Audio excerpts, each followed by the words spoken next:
Good morning, guys. I am going to go over some basic tools I use and I like to use, which, as you can see here, I use everything. Basically, if I can draw with it, if it has nice flow, if it has different lead sizes, I've got a 0.5, a 0.7, and a 0.9 lead, and then I also have this big badass, which is just a lead holder. And I also have a bunch of different wood pencils. This is an H, so it's a bit harder. These two are HB, which are very soft. This one is more granular, and this one is more waxy. Guys, it depends on how I feel during the day for what I want to use for my drawing. Markers I use are pens. I use liquid ink pens, felt tip pens. This is not waterproof. I always suggest using waterproof ink. You can get Sakura fine liners or Staedtler, just fine liners. Anything waterproof will be better, or permanent, something that won't bleed if it gets wet, or if you want to use watercolor over it. I have the Faber-Castell, brush pen. I'm not great with brush pen, but I find the felt tip brush pens a little bit easier to handle, and then you can just practice doing fine and thick lines. Really neat thing about the Faber-Castell, I'm not going to do it because I don't want my fingers to get dirty.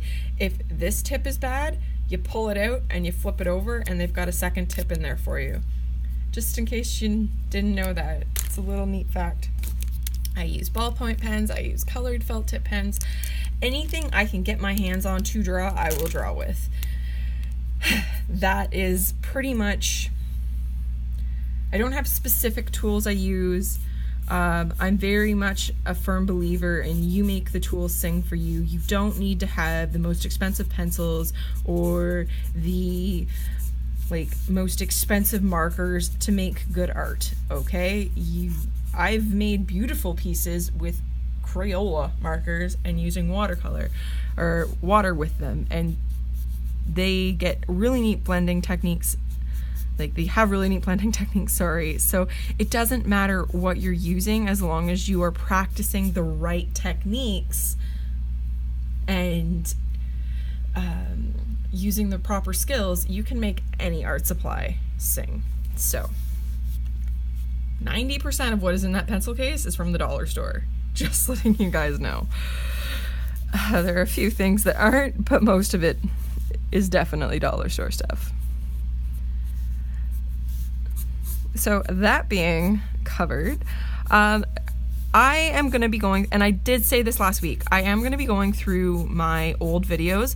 I'm going to be taking out ones that I don't deem relevant to the channel anymore, or I'll just unlist them. Maybe I'll put them in a playlist or something like that. I don't know. But I just feel like some of my older content isn't as great, and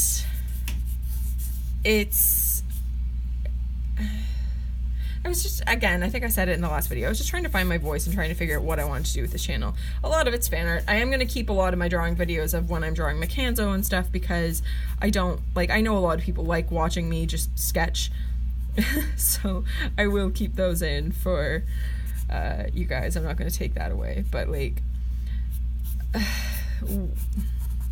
I am going to be taking down my version of the Sketchbook Slam.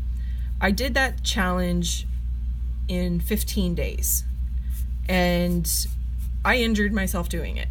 I finished the last bout of pages. I think it was 120 drawings in one day, and I do not want to promote that kind of behavior on my channel, because you can seriously injure yourself. I do it because I'm a sadist or masochist or whatever the hell it is, but I do not want to promote that for young artists. I don't want people thinking yeah, I can do that.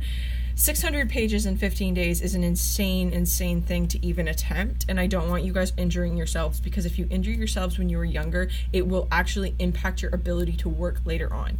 I have injuries from when I was in college that when they flare up, I can barely move. So I get pain in my knuckles really bad when the temperature drops. I can't even move my hand. That's how bad it is. And it's because I didn't properly stretch, and I abused my hands way too much when I was in school. So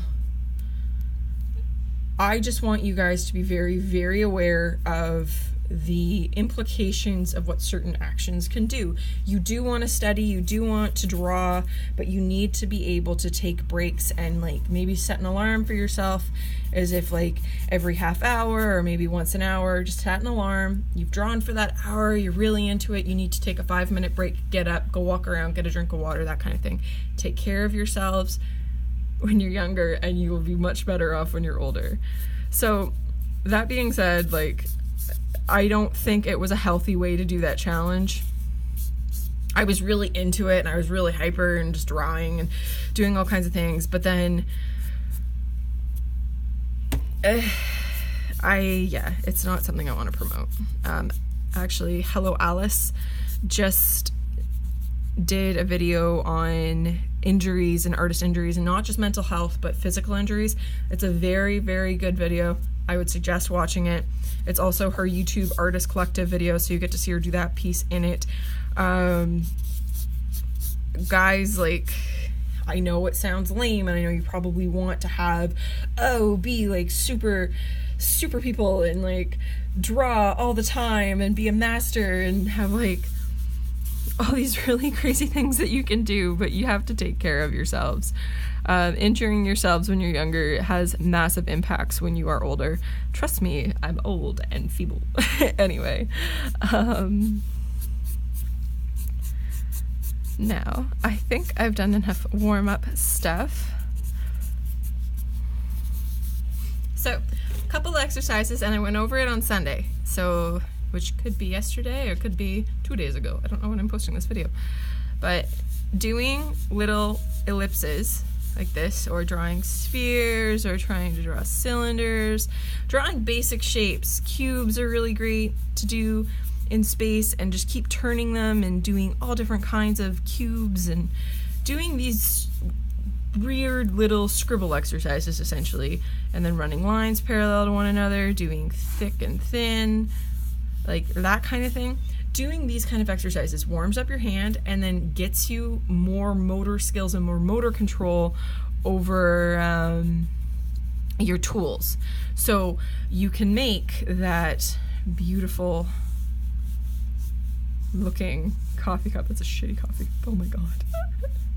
So you can like make objects, and it's easier to draw objects because you have all these basic foundation tools that you're using, like your spheres. And when I say build the basic shapes of the form, you're just like, oh, okay, I know that shape, and you can just flick it down just because you've practiced.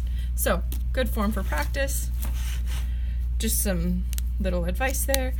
I know this video is very rambly, but that is what I do. I ramble and I draw. So let me know in the comments what you think about this video. I will be shortening my tutorial videos, trying to get them more digestible and more information heavy, less rambly. This is just kind of like an update video, so that's why it's a little bit more chatter driven. Please let me know what you think in the comments below. I hope you guys have a wonderful day. Practice your drawing, let me see. Anyways, I will chatter at you later. Bye.